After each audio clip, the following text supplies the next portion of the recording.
Hello guys, welcome back to my channel. ഞാൻ ഇന്നുള്ളത് തമിഴ് കാർഷിക ഗ്രാമമായ സുന്ദരപാണ്ഡ്യപുരത്താണ്. അപ്പോൾ സുന്ദരപാണ്ഡ്യപുരത്തെ കാർഷിക വിശേഷങ്ങളാണ് ഇന്ന് നമ്മുടെ വീഡിയോയിലുള്ളത്. അപ്പോൾ വീഡിയോയിലേക്ക് പോവാം. 1.5 ഏക്കറോളം കൃഷി ചെയ്തിരിക്കുന്ന സൺഫ്ലവർ ആണ് എനിക്ക് പിന്നിൽ കാണുന്നത്. ഇത് ഏകദേശം ഒരു 1.5 ഏക്കറോളം വരുന്ന പാടമാണ്. അപ്പോൾ ഇവിടെ ഒരു 6 മാസം കൊണ്ടാണ് ഇതിൻ്റെ വിളവെടുപ്പും മറ്റുമൊക്കെ. അപ്പോൾ അത് ഒന്ന് കാര്യമായിട്ട് തന്നെ പറഞ്ഞു തരാം. എങ്ങനെയാണ് ഇവരിതിന് നല്ല അധ്വാനമുണ്ട് കേട്ടോ ഇതിന് പുറകെ. ഇത് 6 മാസം കൊണ്ടാണല്ലോ ഇതിൻ്റെ വിളവെടുപ്പെന്ന് ഞാൻ പറഞ്ഞത്. ഇത് 6 മാസം കൊണ്ട് വിളവെടുക്കുന്നതെന്ന് പറഞ്ഞാൽ നട്ട് ഒരു 3 മാസത്തിനുള്ളിൽ ഇത് പൂക്കാനായിട്ട് തുടങ്ങും. അത് പാകമായി അതിൻ്റെ സീഡുകൾ നമുക്ക് ഓയിൽ എടുക്കാൻ പാകത്തിലേക്കായി വരുന്നത് ഒരു 6 മാസത്തിലാണ്. അപ്പോൾ 6 മാസം വരെ നിൽക്കുന്ന 3 മാസം മുതൽ 6 മാസം വരെയാണ് ഈ ഒരു ഫ്ലവർ ഇങ്ങനെ തന്നെ കാണുന്നത്. അപ്പോൾ ആ ഒരു സമയത്താണ് നമ്മളിങ്ങനെ വന്ന് ഇത് കാണുകയും ആസ്വദിക്കുകയും ഫോട്ടോ എടുക്കുകയും ഒക്കെ ചെയ്യുന്നത്. ആ ഒരു സമയത്താണ്. ഇതിൻ്റെ ഉള്ളിൽ തേനീച്ചകളും വരുന്നുണ്ട് കേട്ടോ. ധാരാളം തേനീച്ചകളെ നമുക്ക് ഇതിൻ്റെ ഉള്ളിൽ തന്നെ കാണാൻ പറ്റും. ഇതിപ്പോൾ ഏകദേശം പൂ ഇങ്ങനെ വിരിഞ്ഞ് തുടങ്ങുന്നതേ ഉള്ളൂ കേട്ടോ. 3 മാസമൊക്കെ കഴിഞ്ഞിട്ടേ ഉള്ളൂ. വിത്ത് ആവാറായി വരുന്നില്ല.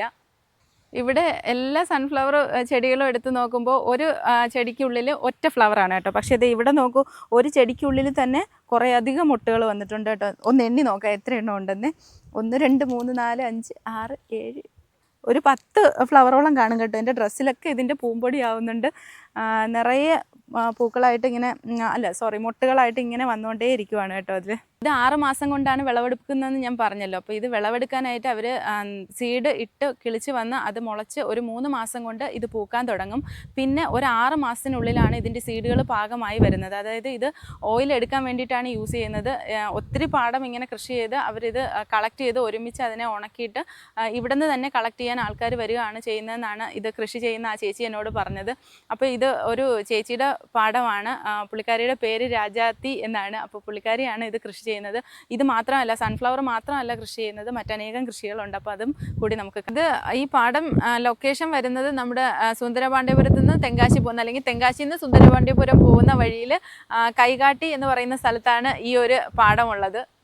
ഇവിടെ നല്ല കാറ്റാണ് കേട്ടോ. ഈ കാറ്റൊക്കെ ആസ്വദിച്ച് വേണം നമുക്കിതിങ്ങനെ കാണാനും ഒക്കെ. ഒത്തിരി വെയിലില്ലാത്തത് കൊണ്ട് നമുക്ക് നല്ല രസമായിരിക്കും കാണുന്നത്. പക്ഷേ വെയിലത്ത് ഇച്ചിരി ബുദ്ധിമുട്ടായിരിക്കും.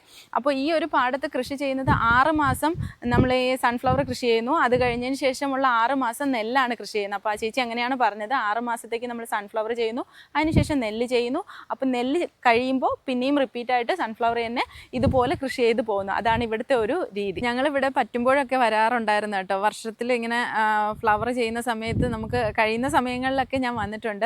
അപ്പോഴൊക്കെ ചിലപ്പോൾ കണ്ടിട്ടുള്ളത് ഒത്തിരി ഹൈറ്റുള്ള പ്ലാന്റുകളാണ്. പക്ഷേ ഇത്തവണ നട്ടിരിക്കുന്നത് ഇച്ചിരി ഹൈറ്റ് കുറഞ്ഞിട്ട് അത്യാവശ്യം നമ്മുടെ ഇത്രയൊക്കെ വരുന്നുള്ളൂ കേട്ടോ. എൻ്റെ ഇതുവരെയൊക്കെ വരുന്ന ഒരു ഹൈറ്റിലുള്ള പ്ലാന്റ്സ് ആണ് ഉള്ളത്. അപ്പോൾ അതും കാണാൻ അത്യാവശ്യം നല്ല ഭംഗിയുണ്ട്. ഭംഗിയോടുകൂടി തന്നെയാണ്. പക്ഷേ എന്ന് പറഞ്ഞിട്ട് ഈ ഫ്ലവറിൻ്റെ വലിപ്പത്തിലൊന്നും ഒരു കുറവും വന്നിട്ടില്ല. ഫ്ലവർ അത്രയും തന്നെ വലിപ്പമുള്ള ഫ്ലവേഴ്സാണ്. നല്ല ഉഷാറായിട്ട് തന്നെ നിൽക്കുന്നു. പിന്നെ സൂര്യൻ ഉള്ളതനുസരിച്ച് ഉള്ള ഇതിലാണല്ലോ നമുക്ക് കാണാൻ പറ്റുന്നത്. പ്രത്യേകിച്ച് ഇന്നത്തെ ദിവസം നല്ല കാറ്റുള്ളത് കാരണം തന്നെ ഫ്ലവേഴ്സ് മുഴുവൻ ആ ഒരു സൈഡിലേക്കാണ് ചരിഞ്ഞ് നിൽക്കുന്നത്. ഇങ്ങനെയാണ് ചരിഞ്ഞ് നിൽക്കുന്നത്. സണ്ണിനനുസരിച്ച് ഇത് മാറിപ്പോവും. അങ്ങനെയാണ് ഇതിൻ്റെ ഒരു രീതി. ഫ്ലവറിൻ്റെ നല്ല ശക്തിയായിട്ടുള്ള കാറ്റാണ് വീശുന്നത് കേട്ടോ. ആ കാറ്റിലാണ് ഈ ഒരു വീഡിയോ എടുക്കുന്നത്. അതുപോലെ തന്നെ ഇത്രയും ദൂരത്താണ് ഈ ഒരു സൺഫ്ലവർ ഇങ്ങനെ പിടിച്ചു കിടക്കുന്ന ഈ ഒരു പാടം. ഇവിടുത്തെ കാഴ്ചയും അതിമനോഹരമാണ്. അപ്പോൾ സൺഫ്ലവറിൻ്റെ വിശേഷങ്ങൾ ഇത്രയൊക്കെയാണ്. ഇത് കഴിഞ്ഞിട്ട് നമുക്കിനി അടുത്ത ഇവിടുത്തെ മറ്റ് കൃഷികൾ കാണാം. അത്യാവശ്യം നന്നായി തന്നെ കൃഷി ചെയ്തിരിക്കുന്ന ഒരു പാടമാണ് കേട്ടോ. നമുക്കിതൊക്കെ കാണുമ്പോൾ നമ്മുടെ വീട്ടിലും നമ്മുടെ നാട്ടിലുമൊക്കെ ഇതുപോലുള്ള കൃഷികൾ വരാൻ ആഗ്രഹം തോന്നിപ്പോകുന്നു. ഈ കാണുന്നത് ഈ സൂര്യകാന്തി പാടത്തിനടുത്ത് തന്നെ ഉള്ള അടുത്ത കൃഷിയാണ് കേട്ടോ. അതായത് ഇത് ചോളം എന്നാണ് ആ ചേച്ചിയോട് ചോദിച്ചപ്പോൾ പറഞ്ഞത്. പക്ഷെ നമുക്ക് കിട്ടുന്ന ആ ഒരു ചോളത്തിൻ്റെ ഷേപ്പോ കാര്യങ്ങളോ ഒന്നും അല്ല ഇതിന്. ഇത് കിളികൾക്കും മറ്റുമൊക്കെ ആയിട്ട് കൊടുക്കുമെന്ന് പറയുന്നു. എനിക്ക് തോന്നുന്നു തിനയാണോ എന്ന് അറിയില്ല കേട്ടോ. ഇത് അറിയാമെന്നുള്ളവരൊന്ന് കമൻറ്റ് ചെയ്തേക്കുക. കറക്റ്റ് എന്താണെന്ന് എനിക്കും ഇതിൻ്റെ പേരറിയില്ല കേട്ടോ. അപ്പോൾ ഇതാണ് ബാക്കി കൃഷി ചെയ്തിരിക്കുന്നത്. ഇതും 6 മാസത്തോളം ആണ് ഇതിൻ്റെ വിളവെടുപ്പിനുള്ള സമയം. 3 മുതൽ 6 മാസം വരെ. 3 മാസത്തിൽ പൂക്കുന്നു, അടുത്ത 6 മാസത്തിനുള്ളിൽ വിളവെടുക്കും. ഇതിവിടെ ചോദിച്ചപ്പോഴാണ് മനസ്സിലാക്കാൻ കഴിഞ്ഞത് ഇത് കിളികൾക്ക് മാത്രം കൊടുക്കുന്ന ഒരു തീറ്റയായിട്ട് മാത്രമല്ല ഇത് ഉപയോഗിക്കുന്നത്. ഇത് ബ്രിട്ടാനിയ ബിസ്ക്കറ്റിൻ്റെ മെയിൻ ഒരു ഇൻഗ്രീഡിയൻ്റ് ആയിട്ട് കൂടി യൂസ് ചെയ്യുന്നത് ഈ ഒരു ചോളമാണ്. അത് ഇതുവരെയാണ്. അത് കഴിഞ്ഞിട്ടുള്ള കൃഷി എന്ന് പറയുന്നത് പച്ചമുളകാണ് കേട്ടോ. അപ്പോൾ അത് ഇപ്പം ചെറുതായിട്ട് കായകൾ ഉണ്ടായി തുടങ്ങിയിട്ടുണ്ട്. അതുപോലെ ധാരാളം പൂക്കളും ഒക്കെ ആയിട്ട് നിൽപ്പുണ്ട്. ചെറിയ പ്ലാന്റ് ഇവിടെ നിന്ന് ഇങ്ങനെ നിറയെ പച്ചമുളകാണ് കൃഷി ചെയ്തിരിക്കുന്നത് കേട്ടോ. ഒത്തിരി പച്ചമുളക്. അതിൻ്റെ ഉള്ളിൽ തന്നെ അവർ നമ്മുടെ അഗസ്തി ഉണ്ടല്ലോ, നമ്മൾ അഗസ്തി എന്ന് പറയും. ആ അഗസ്തിയാണ് ഇതിൻ്റെ ഇടയിൽ നട്ടിട്ടുള്ളത്. അത് ശരിക്കും പറഞ്ഞാൽ ഇവിടെ മുന്നേ വന്ന സമയത്തൊക്കെ കണ്ടിട്ടുണ്ട്, ഷോപ്പിലൊക്കെ ഇങ്ങനെ കെട്ടി തൂക്കിയിട്ടിട്ടുണ്ട് കേട്ടോ. അത് അവർ വിൽക്കാനായിട്ട്, അതായത് നമ്മുടെ ഇവിടെ ആടിനും അതുപോലെ പശുവിനും ഒക്കെ കൊടുക്കാൻ വേണ്ടിയിട്ടുള്ള തീറ്റയായിട്ടാണ് ഇവിടെ ശരിക്കും പറഞ്ഞാൽ അഗസ്തി യൂസ് ചെയ്യുന്നത്. അഗസ്തി ഇവിടെ പൂക്കാറില്ലെന്ന് ആ ചേച്ചിയോട് ചോദിച്ചപ്പോൾ പറഞ്ഞു ഇവിടെ പൂക്കാറില്ല, പൂ കണ്ടിട്ടില്ല എന്ന് ആ ചേച്ചി പറയുന്നു, പൂക്കാറില്ല. അപ്പോൾ ഇതിൻ്റെ ഉള്ളിൽ കൃഷി ചെയ്യുന്നതിനുള്ളിൽ സൈഡിൽ ഒരു എന്താണ് വരമ്പ് പോലെയൊക്കെ ചെയ്തിരിക്കുന്നത് ഈ ഒരു അഗസ്തിയാണ് കേട്ടോ. അതുപോലെ തന്നെ ഇനി ഈ പച്ചമുളകും അഗസ്തിയും ഇടയ്ക്ക് വെണ്ടയൊക്കെ കൃഷി ചെയ്തിട്ടുണ്ട് കേട്ടോ. അതുപോലെ വെണ്ട ഇത്രയുമാണ് ഈ ഒരു ഏരിയയിൽ കൃഷി ചെയ്തിരിക്കുന്നത്. ഇനി അടുത്ത സ്ഥലം കാണാം. ഇത് ഞാൻ ഇപ്പോൾ ഇരിക്കുന്നത് ഉള്ളിയാണ് കേട്ടോ. ചെറിയ ഉള്ളി നട്ടിരിക്കുന്ന പാടത്തിൻ്റെ വരമ്പത്താണ് ഇരിക്കുന്നത് കേട്ടോ. ഇതാ നോക്കൂ, നിറയെ ഇങ്ങനെ പൂത്ത് നിൽപ്പുണ്ട്. അപ്പോൾ നമുക്കൊരു പൂ എടുത്ത് നോക്കാം കേട്ടോ. ഇത് ഉള്ളി, അതിൻ്റെ ഉള്ളിൽ ഇതേ ഉള്ളി കാണിക്കാം കേട്ടോ. അത് ഉള്ളി പിടിച്ച് നിൽപ്പുണ്ട്. ഇതുപോലെ പൂക്കളായി നിൽക്കുകയാണ് കേട്ടോ. നിറയെ ഉള്ളിയുടെ ആ സ്മെല്ലും ഒക്കെ നല്ല ഫ്രഷ് സ്മെല്ലൊക്കെ കിട്ടുന്നുണ്ട് കേട്ടോ. ഇവിടെ നിന്ന് നേരെ ഇതേ അങ്ങോട്ട് അത്രയും ദൂരത്ത് ഉള്ളിയാണ് നട്ടിരിക്കുന്നത്. ചെറിയ ഉള്ളികളാണേ. ഇതേ ഉള്ളിപ്പൂ ഇങ്ങനെയാണ് പിടിക്കുന്നത് കേട്ടോ. ചെറിയ ഉള്ളിയുടെ പൂ നമ്മുടെ വലിയ ഉള്ളി പോലെ തന്നെ അത്ര വലിപ്പമില്ലെങ്കിലും ആ ഒരു ഷേപ്പിലൊക്കെ തന്നെയാണ് ഉണ്ടാവുന്നത്. ഉള്ളി കണ്ടോ, ഇതുപോലെ താഴെ ഒരു ചുവട്ടിൽ ഇപ്പോൾ 2, 4, 6 ഉള്ളിയാണ്.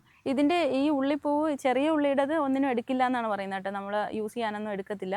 പകരം വലിയ ഉള്ളിയുടെ സവോളയുടേതാണ് എടുക്കാറ്. ഇതിപ്പോൾ ഉള്ളി പിടിച്ച് നിൽക്കുന്നത് കണ്ടോ. ഇങ്ങനെ ഒരു ചുവട്ടിൽ ഒരു 6 ഉള്ളിയൊക്കെ ആയിട്ട് അങ്ങനെയാണ് പിടിക്കുന്നത് കേട്ടോ. ഒരു കൂട്ടമായിട്ട് ഇങ്ങനെ പിടിച്ച് നിൽക്കുകയാണ്. ഇതിങ്ങനെ പാടത്ത് പിടിച്ച് നിൽക്കുന്നത് ഇങ്ങനെ അവരിങ്ങനെ കൂന കൂട്ടി കൊടുത്തിട്ടുണ്ട് കേട്ടോ. അവിടെയൊക്കെ മണ്ണിങ്ങനെ കൂട്ടി കൊടുത്തിട്ട് ഉള്ളി പാകമായി വരുമ്പോൾ എടുക്കുകയാണ് ചെയ്യുന്നത്.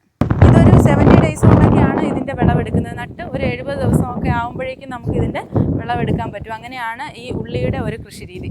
ഇത് ഉള്ളിപ്പാടമൊക്കെ കണ്ടു കഴിഞ്ഞ് നമുക്കിനി അടുത്ത കൃഷിയിലേക്ക് പോകാം. അടുത്ത കൃഷി എന്താണ് ചെയ്തിരിക്കുന്നതെന്ന് കാണാം. ഉള്ളി നിറയെ ഇങ്ങനെ പിടിച്ച് നിൽപ്പുണ്ട്. അപ്പോൾ ഇതിൻ്റെ തൊട്ടടുത്ത് തന്നെ ഇവിടെ വെള്ളത്തിൻ്റെ ലഭ്യത നന്നായിട്ടുണ്ട് കേട്ടോ. ഇവിടെ വെള്ളം നന്നായിട്ട് കിട്ടുന്ന സ്ഥലമാണ്. തൊട്ടപ്പുറത്ത് തന്നെയാണ് മറ്റൊരു കൃഷി. അപ്പോൾ അതെന്താണെന്ന് കാണാം. ഇനി ദേ കാണുന്നത് തക്കാളിയാണ് കേട്ടോ. തക്കാളി കൃഷി ചെയ്തിരിക്കുന്ന ഒരു പാടമാണ്. ദേ നിറയെ ടൊമാറ്റോസ് ഇങ്ങനെ പിടിച്ച് നിൽപ്പുണ്ട്. അതുപോലെ തന്നെ ഇതിൽ ഇടയ്ക്ക് കേട് വരുന്നത് അവർ ആ സമയം കേട് വരുന്നതിന് മുന്നേ കാണുമ്പോൾ മനസ്സിലാവുമല്ലോ. അത് ആ ഒരു സമയത്ത് ഇതിൽ നിന്ന് നീക്കം ചെയ്യുകയാണ് ചെയ്യുന്നത്. അപ്പോൾ ബാക്കിയുള്ളത് നന്നായിട്ട് ഗ്രോ ചെയ്ത് വരും. ഈ തക്കാളിയുടെ പേര് ശിവൻ എന്നാണ് കേട്ടോ. ശിവൻ എന്നാണ് ഈ ഒരു ഇനത്തിൻ്റെ പേര്. അങ്ങനെയാണ് ഇവിടെ ആ ചേട്ടൻ എനിക്ക് പറഞ്ഞു തന്നത്. അങ്ങനെയാണ് കേട്ടോ. ഇത് കൃഷി ചെയ്യുന്ന ആളാണ് എന്നോട് പറഞ്ഞത്. അങ്ങനെയാണ് ഇതിൻ്റെ ഒരു പേര്. പക്ഷെ നന്നായിട്ട് വിളവ് ലഭിക്കുന്ന ഒരു തക്കാളി ഇനം കൂടി. ഇത് ശിവൻ അല്ലെങ്കിൽ മൈക്കോ ഇനത്തിൽപ്പെട്ട തക്കാളികളാണ് കേട്ടോ. അപ്പോൾ അത്യാവശ്യം നല്ലൊരു ഈൽഡ് കിട്ടുന്ന ഇനം കൂടിയാണിത്.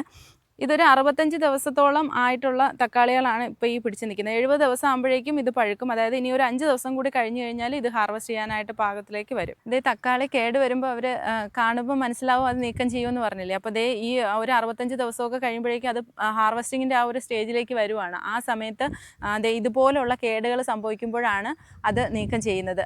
മറ്റുള്ള തക്കാളിക്കും കൂടി അത് ബാധിക്കാതിരിക്കാൻ വേണ്ടിയിട്ട് അത് അപ്പം തന്നെ നീക്കം ചെയ്യാറുണ്ട് കേട്ടോ. ഇത് ഇവിടെ കൃഷി ചെയ്യുന്ന ആ ചേട്ടൻ തന്നെയാണ് എനിക്കിത് പറഞ്ഞത്. ഈ കാണുന്നത് പാവൽ കൃഷി ചെയ്തിരിക്കുന്നതാണ് കേട്ടോ. പാവൽ നമ്മുടെ അവിടെയൊക്കെ നാട്ടിൽ എന്താ ചെയ്യുക, പാവൽ വന്നു കഴിഞ്ഞാൽ നമ്മൾ പന്തലിടുമല്ലേ. പക്ഷേ ഇവിടെ പന്തലൊന്നും ഇടുന്നില്ല. പന്തലിടാതെ തന്നെ പാവൽ ഇങ്ങനെ നിലത്തുകൂടി പടർന്നിട്ടാണ് കായകൾ ഉണ്ടാകുന്നത്. ഇതിപ്പോൾ പൂക്കാൻ തുടങ്ങിയിട്ടുണ്ട്. ഇതിൽ ചെറിയ ചെറിയ കായകളും ആയി തുടങ്ങിയിട്ടുണ്ട്. അപ്പോൾ ഇത് ഇങ്ങനെയാണ് ഇവിടെ കൃഷി ചെയ്യുന്നത്. ഇതിൻ്റെ റൈറ്റ് സൈഡിൽ കാണുന്നത് ചെറിയ സൂര്യകാന്തി പൂക്കളാണ് കേട്ടോ. എന്നാൽ ലെഫ്റ്റ് സൈഡിൽ കാണുന്നതെന്ന് ഇത് ചെറിയ സൂര്യകാന്തിയുടെ തൈകളാണ് കേട്ടോ. ഇത് പൂക്കാൻ തുടങ്ങുന്നത് ഇനി ഓണമൊക്കെ ആകുമ്പോഴേക്കുമാണ് ഇതിൻ്റെ പൂക്കളാവുക. ഇതും ഏകദേശം ഒരു 1.5 ഏക്കർ തന്നെയാണ് അവർ കൃഷി ചെയ്തിരിക്കുന്നത്. ഇവിടെയും നേരത്തെ കണ്ടതുപോലെ തന്നെ കൃഷി ചെയ്തിരിക്കുകയാണ്. പക്ഷേ അവിടത്തേക്കാളും കുറച്ചുകൂടി ഭംഗിയായിട്ട് അറേഞ്ച് ചെയ്ത് കൃഷി ചെയ്തിരിക്കുന്ന ഒരു പാടമാണ് കേട്ടോ ഇത്. ഇതും അവരുടെ തന്നെയാണ്. നിരത്തി ഇങ്ങനെ ഉള്ളി ഇങ്ങനെ ഇവിടെയും പൂത്ത് നിൽപ്പുണ്ട്. പൂത്ത് വിളവെടുക്കാൻ പാകത്തിന് ആയി നിൽക്കുവാണ്. ഉള്ളിയും തക്കാളിയും ഒക്കെ നട്ടിരിക്കുന്ന പാടമൊക്കെ കണ്ടിട്ട് ഇനി നമ്മൾ കാണാൻ പോകുന്നത് അമര കൃഷി ചെയ്തിരിക്കുന്നതാണ് കേട്ടോ. നമ്മുടെ നാട്ടിലൊക്കെ വരുന്ന അമരയ്ക്ക. അപ്പോൾ അത് കൃഷി ചെയ്തിരിക്കുന്നത് എങ്ങനെയാണെന്ന് കാണാം. ഇവിടെ നമ്മൾ വീഡിയോ എടുത്തുകൊണ്ടിരിക്കുന്നതിനിടയിൽ നല്ല അതിശക്തമായ മഴയാണ് പെയ്യുന്നത് കേട്ടോ. സൂര്യകാന്തി മഴയൊക്കെ നനഞ്ഞ് ആ കാറ്റ് അടിച്ച് ഇങ്ങനെ നിൽക്കുകയാണ് കേട്ടോ. നമുക്ക് നടക്കാൻ പോലും ബുദ്ധിമുട്ടുള്ള കാറ്റാണ് ഇവിടെ അടിച്ചുകൊണ്ടിരിക്കുന്നത് കേട്ടോ. അത് കാരണമാണ് എനിക്ക് അമരയുടെ വീഡിയോ എടുക്കാൻ പറ്റാത്തത്.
സുന്ദരപാണ്ഡ്യപുരത്തെ അതിമനോഹരമായ കാർഷിക വിശേഷങ്ങളൊക്കെ കണ്ട് തിരിച്ച് വീട്ടിലേക്ക് മടങ്ങുവാണ്. അപ്പോൾ ഇന്നത്തെ വീഡിയോ ഇത്രയേ ഉള്ളൂ.